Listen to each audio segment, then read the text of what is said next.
Good morning, students. Today we'll study about nutrition in human beings. So we have seen different types of heterotrophic nutrition in the previous classes, parasitic nutrition in dodder plant. Now we will study about the nutrition in human beings.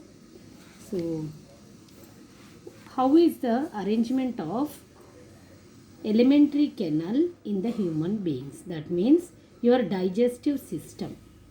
In the humans, the digestive system is very complex. So how our digestive, so do you know what is digestive system?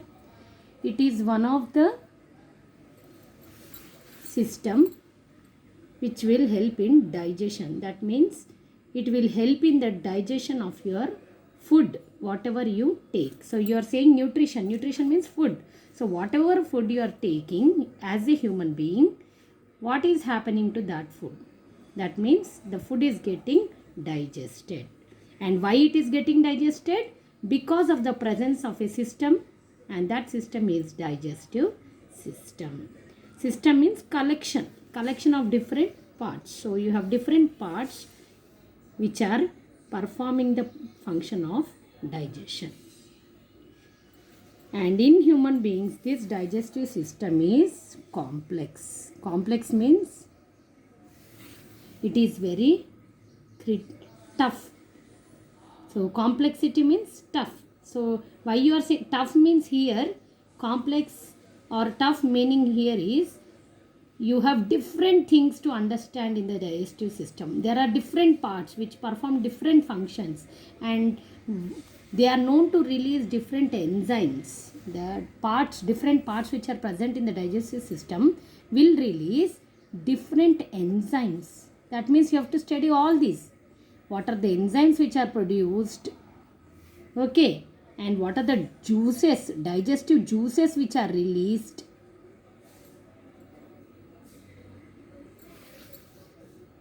All this will constitute the digestive system as a complex unit. Now, the alimentary canal. I said alimentary canal. What is this alimentary canal? Alimentary canal means it starts with your mouth. With the mouth it starts and it ends with the anus. It ends with the anus. Alimentary canal is a tube-like structure.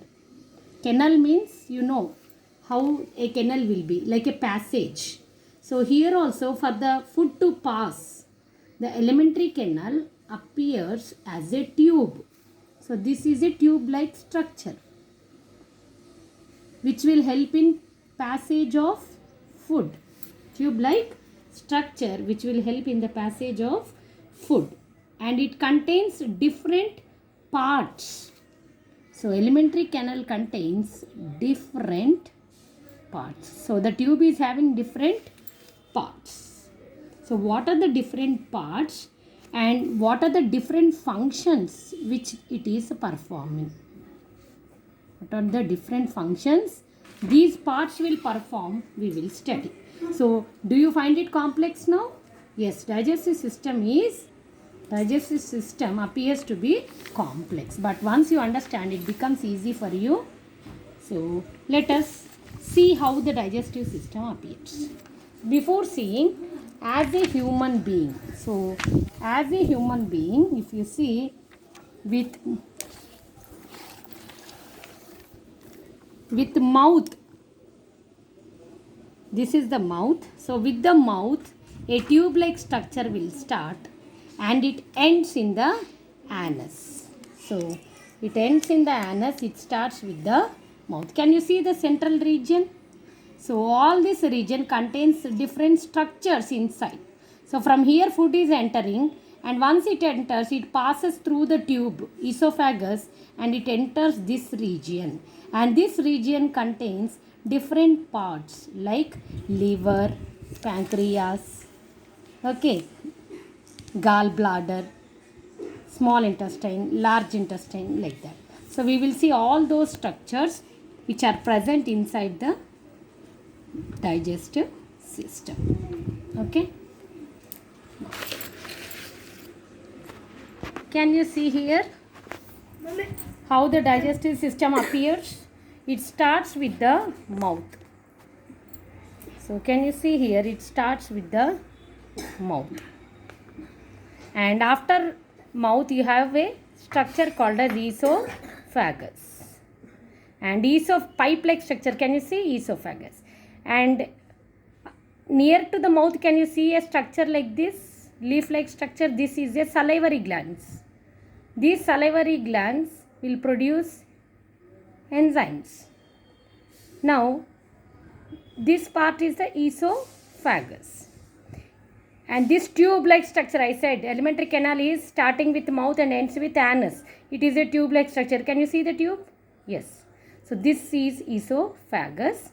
Esophagus leads into a structure that is stomach. Can you see the stomach? Can you see here also? Stomach. The tube is entering and it is forming a structure, stomach. And from the stomach there is a connection to liver and gallbladder. Can you see pancreas, liver, gallbladder and stomach? So this is the region. Then from this it leads into small intestine. So small intestine, and then you have this bigger one which is the large intestine. And large intestine will end in the anus. So rectum and anus. So the whatever undigested food is there, that passes through the large intestine and it enters the rectum and it is thrown out of the anus. These are the different parts of a digestive system: mouth, esophagus, stomach, liver, pancreas, small intestine and large intestine, rectum and anus. Okay, tomorrow we'll see what are the juices, what are the enzymes which are produced by salivary glands, pancreas, gallbladder, liver. Okay.